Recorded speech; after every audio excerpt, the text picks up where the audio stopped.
Unrealistic expectations. I think this is something everybody has at the beginning of the process because most people haven't been through anything like this before. If you've been through more than one custody case, then my condolences. But for the vast majority of people, we kind of have this initial rite of passage through this. And I think during that time, we have unrealistic expectations and we expect the court to be able to fix certain things that they're really not equipped to fix.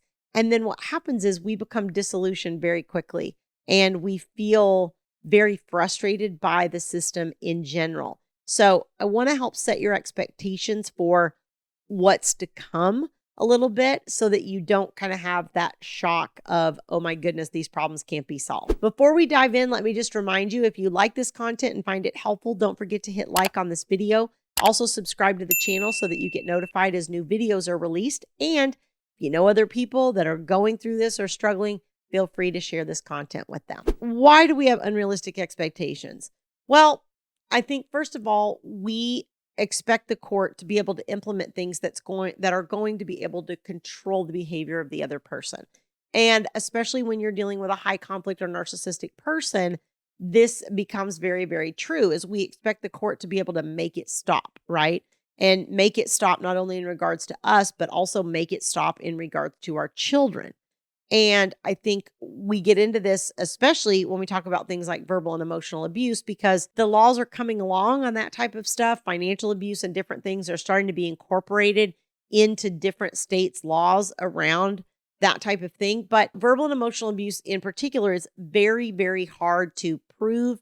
And it has to really reach such an excessive level before something is done about it. And that's partly because parental rights are constitutional. And so the court can't just strip you of those without really some significant safety concerns around the children. So a lot of it is understanding those types of details, because when we go in and we don't understand this stuff and we don't have this background knowledge, then the court makes a decision and we think, what are they doing? What is going on? And this background stuff is kind of the stuff that you don't really get from your attorney, because your attorney, frankly, doesn't have the bandwidth to sit down and explain this level of detail with you. Even if they wanted to, even if you were willing to pay them their hourly rate to, they just don't have the time to be able to sit down and do this. Okay. I mean, I've had attorneys say to clients, hey, here's the ammunition I need you to get me in your case, but I don't have the time, resources, whatever to help you do that. You got to figure that out on your own, and then I get the call where the person goes, how do I do this? Type of thing. So how can we have realistic expectations? One of the best ways that I find to kind of get this into a client's brain is start asking yourself, what orders am I asking the court to make? If I am having trouble in a particular area, what orders am I asking the court to make? So let's take a common problem, which is, you're communicating with the other person and they're verbally abusive in that communication. Okay, their communication is attacking, name calling, all this kind of stuff. And you want the court to make them stop. Okay, let's say you go in and you get an order that says, okay, person, no more attacking, name calling, whatever. All right, now you leave the courtroom. Now what happens? Now, a lot of times that person continues to do it. Why? Well, one, if they're a high conflict narcissistic type of person, they don't think the rules apply to them. Two, there's no court police that come around and see if you're complying with your orders, right? Somebody has to file something and say, hey, you're not complying with the orders. Okay, so then that becomes your only option, is to file something and say, hey, court, they're not complying with the orders. Now you're back in front of the court again. Okay, I'm not even going to talk about how this starts to add up financially if you have an attorney in these types of situations where you're trying to enforce all these little clauses that really can't be enforced. But let's say that you do go in and you say, hey, they're in violation of this order not to be verbally and emotionally abusive. Okay, well, usually the first time they'll get a slap on the wrist and it'll be like, okay, I really mean it. You need to stop doing this. Okay, this is where people file contempt for not obeying the court orders. And when it's a smaller order like that, it doesn't always result in what you're looking for. And a lot of times it's like, okay, what is the punishment of contempt in your state? Maybe it's a fine. maybe it's jail time, maybe it's whatever, but it doesn't usually result in a modification of the parenting plan, which I think a lot of times is what people are thinking that they're going to get. And it's like, well, contempt motion is separate from modification of the parenting plan. It's two different issues, probably two different judges, because your contempt judge is probably a criminal judge and your modification would be in front of a family law judge. Okay. So there's all these different logistical issues. And I mean, different jurisdictions handle all this a little differently. So I'm not presuming to say that's the way it goes in every jurisdiction, but I'm just saying this is a multi-layered problem and not something that the court can really, they don't really have the tools to control another person's behavior outside the courtroom. Okay. Unless it rises to a level of an extreme thing like they're an alcoholic and they're driving drunk with the kids. Okay, now the kid's safety is in danger. Now I'm going to put something in place to say you can't visit, or you have to have a breathalyzer, or you have whatever. The court's going to put different orders in place. But on these types of softer issues, I think a lot of times people think that the court can solve that problem. And there's really no good order that the court can make to keep that person from behaving in that way. I always say the court can't order the person not to be a jerk, right? There's no order for that. What do you do in those situations? Those are the situations where your behavior is going to have more impact than anything a court can do for you.